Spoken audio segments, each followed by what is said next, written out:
Okay, we're back. We have our silicone here that's been mixed and fully vacuumed, so we got the bubbles out of there.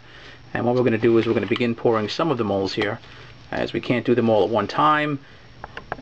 It's going to take several sessions of the silicone to be vacuumed and de-aired before we can get to all the molds. So I'll show it to you once, and then the next time we come back, we're going to work on demolding these, removing the clay, and prepping them for the other side to be poured. So pull this back here so you can see, and we will gently start pouring our silicone into our molds one at a time. A thin, steady stream is what you want to be doing, slow, and just pour it into one corner and let it level itself out as it goes along. We'll start with one of the legs here near the toe.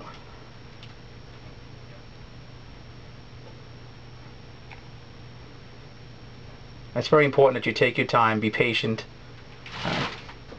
You want it to flow nice, thin, and evenly over the entire sculpt, avoiding surface air bubbles. With the silicone being vacuumed, it tends to, with the lack of air, it tends to really stick to wherever it's going and traveling. So that's why I just keep it in one corner of the mold and just gently pour it in a thin, slow stream, so it'll just level itself out and get everywhere it needs to go. So it will take a little time, but you just got to be patient, and it'll pay off in the long run with some good castings for you. So after we pour this batch of silicone, and then we're finished going as far as we can with this, I will begin the whole process again of mixing another batch and vacuuming it and getting ready, and just continuing until I have everything poured for the first side of the sculpt. I do have a couple of one-part molds which I'll pour as well, and I'm also going to pressurize those just to be on the safe side. It's not really completely necessary, especially when you're vacuuming, but I just like to be err on the side of caution, as you would say. Better safe than sorry. Silicone is expensive, and you do want to be patient and be careful how you're working, because nobody can afford to waste money, especially in this day and age.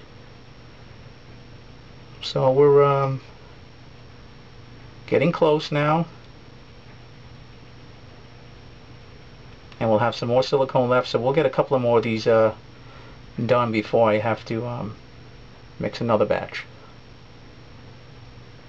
Hopefully these will be ready by tomorrow afternoon, 24 hours, and then we'll come back and start cleaning them up and pouring them and getting the second side done.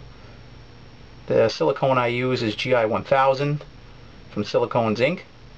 It's a 10-to-1 ratio for silicone to the catalyst. This particular batch that I mixed is the GI 1000 translucent, and instead of using the clear base, I used a blue base.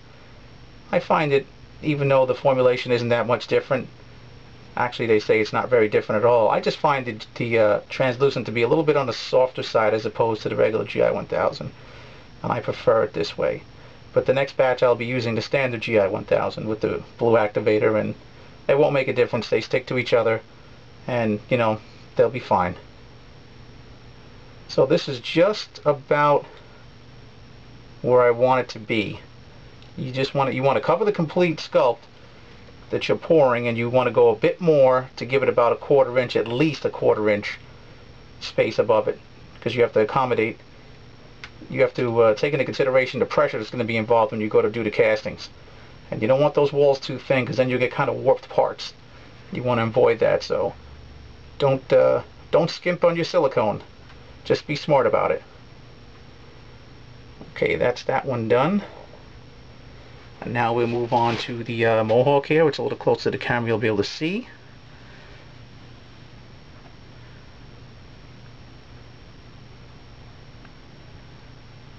It shouldn't take much at all. It's a very thin piece.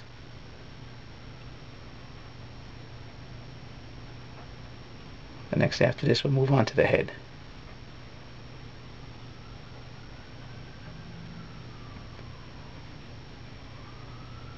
As we go further along, I will start to demonstrate the casting process. I've covered it in several videos before, but we'll do it again, and eventually working our way up to the rotor casting process. for the larger pieces. Not on this particular sculpt, but it is another method for covering much larger sculpts when you just not a good idea to use solid resin, or just be, it's not cost effective for the producer or for the modeler. It just makes it very expensive. So why don't we move this over here out of the way. Let's bring the head over here to us closer, and we'll begin.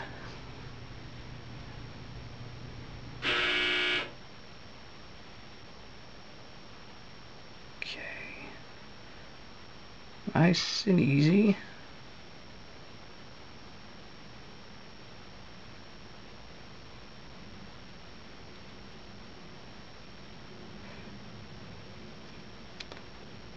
I must add, we'll also be having a painting video done on this beast, not by me, by somebody much more capable, and look forward to that. We will put some highlights, of course, link them onto our YouTube site, so you guys will get a little sample of how it's going to be.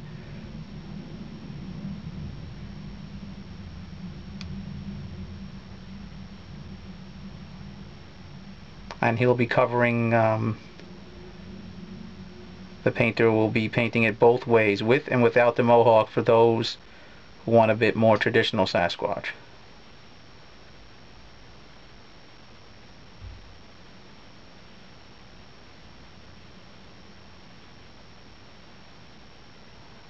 Getting close now.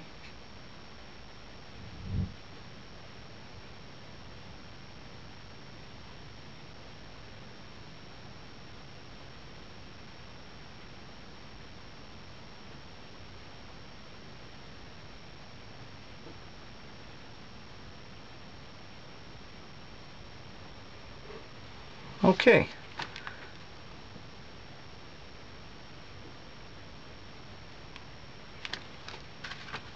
Good to keep a little piece of cardboard close by just to...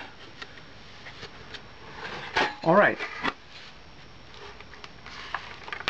So that's it for now on those. We will continue pouring into the other molds, and we'll see you when we come back in the next video when it comes time to demolding.